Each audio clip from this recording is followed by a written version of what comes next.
Eu ensino a palavra de Deus e a minha oração é que ela mude a sua vida. Eu realmente acredito que podemos ouvir coisas da palavra de Deus que nos coloquem num caminho que muda as nossas vidas, sabe? Então, eu estou ensinando hoje sobre tentação, algo que todos enfrentamos. Nos últimos dias eu tenho ensinado sobre tentação e continuarei ensinando hoje. E uma das coisas que precisamos ter muito cuidado quando se trata de tentação é não pensar que conseguimos resisti-la com a nossa própria força. Temos que entender que precisamos da ajuda de Deus. Então, a primeira coisa que você deve fazer quando sentir-se tentado a fazer algo que não deveria fazer é orar. Deus, ajuda-me a resistir a essa tentação. Na verdade, acho que todos os dias, ao orar, deveríamos orar. Eu não sei que tipo de tentação virá no meu caminho hoje. Não assuma que elas não virão, mas você também não precisa planejar ser tentado. Mas é bem provável que ela venha para tentá-lo a ser impaciente, ou tentá-lo a ficar com raiva, ou tentá-lo com algum pecado mais grave. Então, ore para que Deus o ajude a ser forte e a resistir à tentação. As fraquezas do crente ou mesmo do descrente são o que Satanás usa para agir contra nós. Tiago 1, 12 a 16. Bem-aventurado, feliz, digno de inveja é o homem que é paciente na provação e permanece firme na tentação. Pois quando tiver sido aprovado no teste, receberá a coroa da vida que Deus prometeu àqueles que o amam. Então, ele está nos dizendo que teremos provações e que teremos que resistir e não ceder. Por causa delas, não nos rendermos a elas. Ninguém, ao ser tentado, diga: eu estou sendo tentado por Deus. Pois Deus é incapaz de ser tentado pelo mal, e Ele mesmo a ninguém tenta. Mas cada um é tentado quando é atraído, seduzido e fisgado pelos seus próprios desejos malignos, cobiças e paixões. Daqui a pouco vamos ver o que significam essas palavras fisgado, cobiça e paixão.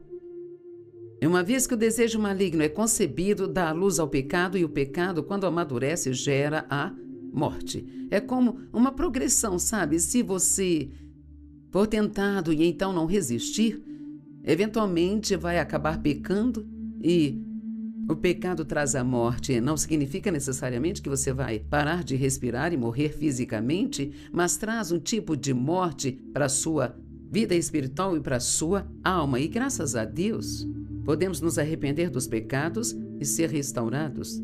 Jesus, Ele é o nosso Redentor, e eu amo isso.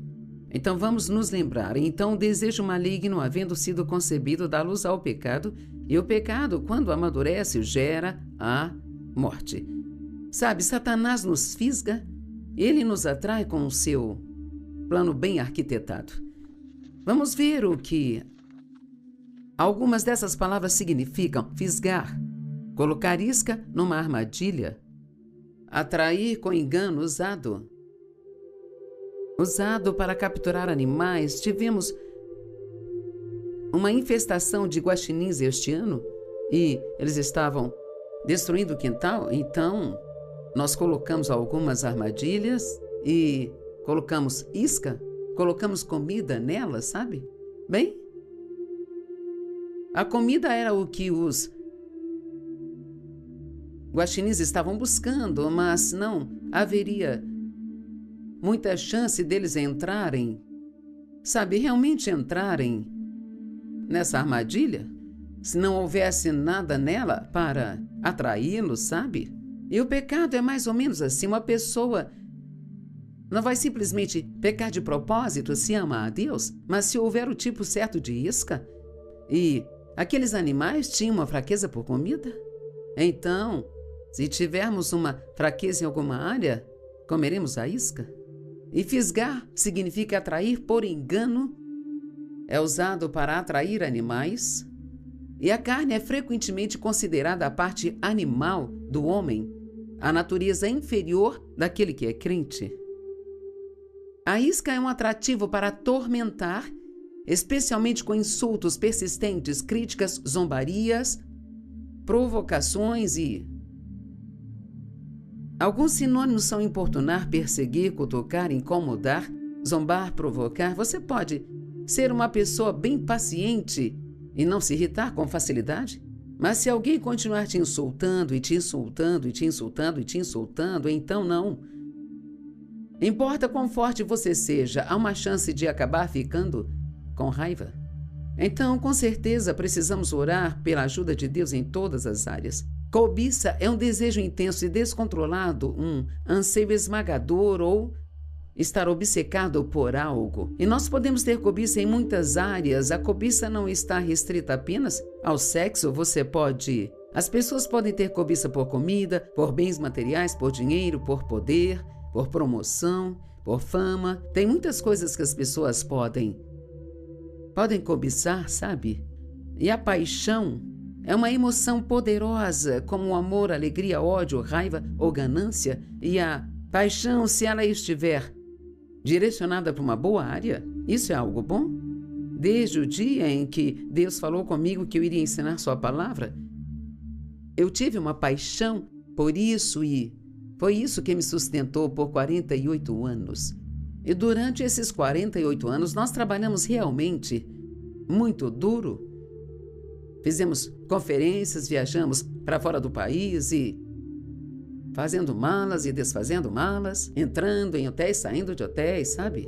E eu não gostava de toda essa parte, mas tinha tanta paixão para ensinar a palavra que estava disposta a suportar a parte desconfortável para fazer a parte que era boa. Então, a paixão boa é aquela que te impulsiona, que te motiva a concluir um projeto ou continuar com algo, mesmo quando você estiver absolutamente cansado. Mas a paixão ruim é o que nos coloca em muitos problemas. A paixão é necessária para realizar coisas na vida. Quanto mais forte for a paixão, mais a pessoa realizará coisas. Mas também existem paixões erradas, como talvez a de impressionar as pessoas ou por dinheiro, ou por ser o número 1 em um esporte, paixão por comida, ou sexo, ou coisas materiais. Essas coisas podem ser ruins. Tiago 4 fala sobre nossos desejos errados e como tentar obter coisas da forma errada, tentar consegui-las por nossa conta e para nós mesmos. Isso causa tantos problemas na nossa vida, quando o que deveríamos fazer é, se há algo que nós queremos, devemos pedir a Deus e Ele nos dará. Se for a coisa certa, nos dará da forma certa e no tempo certo. Tiago 4, 1-3. O que leva à discórdia? Bem, primeiro, para garantir que todos entendam o que é discórdia. Discórdia é disputa, desacordo, discussão acalorada, é uma corrente de raiva por trás. E essa corrente de raiva é o que torna a discórdia tão perigosa, sabe? É quando todos estão sorrindo uns para os outros, mas por detrás existem discórdias acontecendo. Pode ser como quando todo mundo diz glória a Deus na igreja e depois fofocam sobre a vida do pastor quando eles vão para suas casas. Então ele diz o que leva à discórdia, desavenças e brigas. E como os conflitos, disputas e lutas começam entre vocês? Por acaso eles não vêm dos seus desejos sensuais, dos seus desejos carnais, que constantemente guerreiam nos membros do seu corpo? Vocês são ciumentos e querem o que os outros têm. Sabe, quando você quer algo e não tem e vê outra pessoa com aquilo, isso pode deixá-lo com ciúmes. E é especialmente desafiador se a pessoa que você vê com isso for alguém de quem você não gosta muito. Isso é difícil. Seus desejos não serão satisfeitos, não conseguirão o que querem desse jeito. Não é assim que Deus dará aquilo que vocês querem? Então vocês se tornam assassinos, porque odiar é o mesmo que matar no coração. E às vezes podemos ficar com tanto ciúmes de alguém que passamos a não gostar, a odiar a pessoa. Vocês se queimam de inveja e raiva e não conseguem o que querem, então vocês brigam e guerreiam. E não é isso que causa muitas brigas, discussões e guerras? Pessoas não conseguindo aquilo que elas querem. Eu quero algo e não estou conseguindo e vou ficar bravo com você até conseguir. Mas esta próxima frase realmente foi algo que mudou a minha vida. Vocês não têm porque vocês não pedem. Eu tive uma fase na minha vida em que tentei fazer muitas coisas que só Deus poderia fazer, sabe? Isso se chama obras da carne na Bíblia. E obras da carne, elas só te esgotam e frustram você e não realizam nada, te frustram porque você trabalha e trabalha e trabalha e trabalha e faz tanto esforço, mas nada acontece. E acabamos dizendo coisas como: Deus, eu fiz tudo e nada está funcionando. Talvez o que Deus esteja pedindo que faça é confiar nele. Mas eu estava tentando mudar a mim mesma. Eu lia na Bíblia e via que tinha muitas coisas erradas comigo. Eu tentava mudar o meu marido porque eu não gostava de algumas coisas que ele fazia. Ele era fanático por esportes e envolvido com todo tipo de esportes e eu não gostava, então eu não queria que ele gostasse também. Isto era muito egoísta, egocêntrico, mas eu ainda não havia chegado onde eu estou hoje em dia, sabe? O que quero dizer é que Deus ainda estava lidando comigo sobre essas coisas e eu estava tentando mudar meus filhos.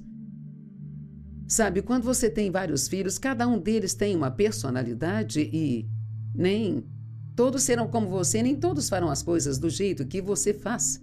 E então nós precisamos aprender, se quisermos ter paz, precisamos aprender a amar as pessoas como elas são, não como gostaríamos que elas fossem. Isso não quer dizer que elas não precisem mudar, mas não somos nós quem podemos mudá-las. Eu estava tentando fazer meu ministério crescer, eu não podia fazer isso. Se colocássemos o mesmo esforço na oração como nós colocamos em tentar resolver os problemas por nossa própria conta, nós teríamos muito mais sucesso. Vocês não têm porque vocês não pedem. Se você quer algo, então, ore por isso. Eu aprendi que se existe algo que eu gostaria que meu marido mudasse, eu oro a respeito. E às vezes aquilo muda e às vezes não. E eu cheguei ao ponto de acreditar que se Deus não puder lidar com ele, eu também não posso lidar. Então, prefiro ter minha paz neste ponto do que ter tudo do meu jeito. Nós achamos que as pessoas estão erradas se não gostamos do que estão fazendo. Isso não significa que estamos certos no que pensamos. Só porque eu acho que alguém está fazendo algo de forma errada e que deveria mudar, não significa que Deus pense assim. Sempre temos a tendência de achar que todos deveriam fazer as coisas do nosso jeito, mas isso nem é bíblico. Todos somos diferentes, cada um de nós é diferente do outro. Sabe, se Deus teve o trabalho de nos dar impressões digitais diferentes, um DNA diferente, todos temos temperamentos e personalidades diferentes e nós não conseguiremos nos dar bem com as pessoas se não aprendermos a nos ajustar e adaptar a pessoas diferentes. Paulo disse que ele era judeu para os judeus, grego para os gregos e o que fosse necessário para ganhá-los para Cristo. E em Romanos 12 diz que nós devemos nos adaptar, devemos nos ajustar aos outros para que possamos manter a paz. Agora, isso não significa que você deve levar isso longe demais e sempre ceder aos outros só para que você não tenha problemas. Às vezes você tem que se posicionar, às vezes você tem que resistir às coisas ou conversar com alguém sobre algo, mas eu acho que em geral você sabe do que eu estou falando. Nós precisamos deixar Deus fazer o que só Ele pode fazer e nós precisamos esperar que Ele faça e essa é a única maneira de podermos ter paz. Ele diz, vocês não têm porque vocês não pedem, ou até pedem essas coisas a Deus, mas não as recebem porque pedem com motivos errados e propósitos egoístas, pois o motivo é gastar o que desejam em prazeres sensuais. Agora eu sei que todos pensaríamos assim, isso não é comigo, eu não sou assim. Mas, sabe, muitas vezes, até mesmo quando nós damos algo a alguém, há um motivo oculto por trás. Nós damos apenas esperando receber algo em troca. Damos esperando um obrigado. Deveríamos dar sem esperar nada em troca, apenas para ser uma bênção e então deixar que Deus cuide de todo o resto. Podemos vencer essas coisas. Podemos vencer a tentação de agir assim? Claro que podemos. Porque a Bíblia diz que não há tentação que venha sobre nós para a qual Deus não provê com ela o escape. Um espírito ou atitude de independência nos impede de receber a ajuda que precisamos de Deus. Precisamos ser dependentes, não independentes. Precisamos ser tal como frutos pendurados no galho da árvore. É o galho que sustenta aquele fruto. Bem, Jesus é como a videira na qual o fruto cresce e ele diz: sem mim vocês não podem fazer nada. Assim, então, se eu me afasto dele, então vou secar e morrer. Precisamos depender constantemente de Deus. Deus, preciso da tua ajuda, preciso de ti. Fortaleça-me, Deus, tu és a minha força. Eu provavelmente passo mais tempo orando para que Deus me dê forças para fazer o que preciso do que orando por qualquer outra coisa. Força para agir de forma piedosa, sabe? Força para perdoar. Graça para não permanecer com raiva. Nós precisamos da graça de Deus porque é o seu poder entrando em nossa vida que nos ajuda a fazer com facilidade que jamais conseguiríamos fazer com esforço e luta. Veja, a graça é o favor imerecido de Deus para com você. Deus pode te dar favor e fazer com que alguém queira fazer por você o que você deseja, mas que por si só você não consegue fazer. Mas Deus pode te dar favor para obter o que deseja. Tiago 4, 5-7 diz assim: ou vocês acham que é sem razão que a Escritura afirma que o Espírito o qual ele fez habitar em nós e anseia por nós, ele tem ciúmes de nós com amor zeloso? Agora, sabe, pode parecer estranho que Deus seja ciumento, mas ele é em seu afeto zeloso para conosco. Ele não quer que nada ocupe o primeiro lugar na sua vida, quer que você o ponha em primeiro lugar. E se o pusermos em primeiro, então ele vai agir de forma extraordinária e fazer coisas incríveis em nossas vidas. Diz também que Deus, ele nos dá mais e mais graça, o poder do Espírito Santo para vencer nossas más inclinações. Eu amo isso. Eu tentava mudar a mim mesma, mas minha boca sempre me metia em confusão. Eu tentava ficar quieta, tentava ser isso, aquilo e aquilo outro. Tentava ser doce como a esposa do meu pastor. Eu tentava ser habilidosa como a minha vizinha. E sabe, eu tentava ser tantas coisas diferentes. E Deus nunca iria me ajudar a ser outra pessoa. Você precisa ser você mesmo, porque os outros já têm dono. E que alívio foi para mim quando eu li graça e mais graça. Deus me dará graça e mais graça para me ajudar a lidar com todas as minhas más inclinações. Então eu estava lutando e perdendo o meu tempo tentando mudar a mim mesma quando o que eu precisava fazer era pedir a Deus. Você não tem porque você não pede. Veja, eu ia à igreja e ouvi uma mensagem, digamos, sobre a boca e claro que eu me sentia convencida pela mensagem. Eu precisava usar mais sabedoria com as coisas que eu dizia, porque muitas vezes eu dizia coisas que feriam as pessoas ou dizia coisas negativas em vez de palavras positivas, sabe? E assim, eu traçava o meu plano para eu manter minha boca fechada e não me meter em confusão, sabe? E eu ia para casa com esse plano e nunca dava certo, eu sempre falhava. Então eu ficava frustrada. Deus, estou tentando, mas está tão difícil. Mas eu deixava de fora o passo mais importante. A primeira coisa que eu deveria fazer depois de ouvir a mensagem era perceber que ela tinha que ser aplicada à minha vida. Era dizer: Deus, me ajuda. Não consigo sozinha, mas eu sei que tu podes fazer isso em mim. Isso é muito importante para vocês, porque talvez vocês estejam exatamente onde eu estava há anos atrás, sabe? Tentando fazer coisas que somente Deus pode fazer. Você tem um filho que te deixa louca?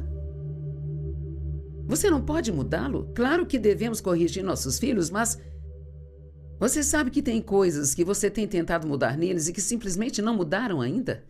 Então, ame-os aonde estão e ore para que Deus faça as mudanças que precisam ser feitas.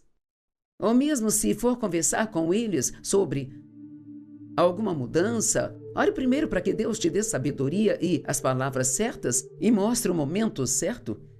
Tem momentos em que eu preciso conversar com meu marido sobre coisas que eu sei que não será fácil para conversar Então eu sempre oro para que Deus me mostre o momento certo e que eu espere até sentir no meu coração que aquela é a hora certa e tudo flui bem melhor quando eu faço isso. Ele nos dá mais graça para vencer nossas más inclinações. É por isso que a Escritura diz que Deus resiste aos orgulhosos, mas Ele dá graça continuamente aos humildes, aos que são humildes o bastante para recebê-la. Veja, é um sinal de humildade quando dizemos: Deus me ajuda. Não podemos fazer as coisas na nossa própria força. Precisamos que Deus nos fortaleça o tempo todo. Antes de começarmos essas gravações hoje, nós oramos juntos aqui no estúdio, pedindo que Deus nos ajudasse e nos desse as palavras certas para dizer a vocês aquilo que precisam ouvir hoje. Eu sempre oro para que Deus tire de mim o que talvez nem eu saiba que alguém precisa ouvir, sabe? Nós oramos para que os equipamentos funcionassem bem, para que as pessoas que operam os equipamentos façam tudo corretamente. Eu não tenho a menor intenção em fazer nada sem antes pedir a ajuda de Deus, porque eu sei que se Ele não me ajudar, então tudo vai ser uma grande bagunça. Você se esquece de incluir Deus nos seus esforços para fazer as coisas acontecerem? Se sim, corrija isso agora mesmo.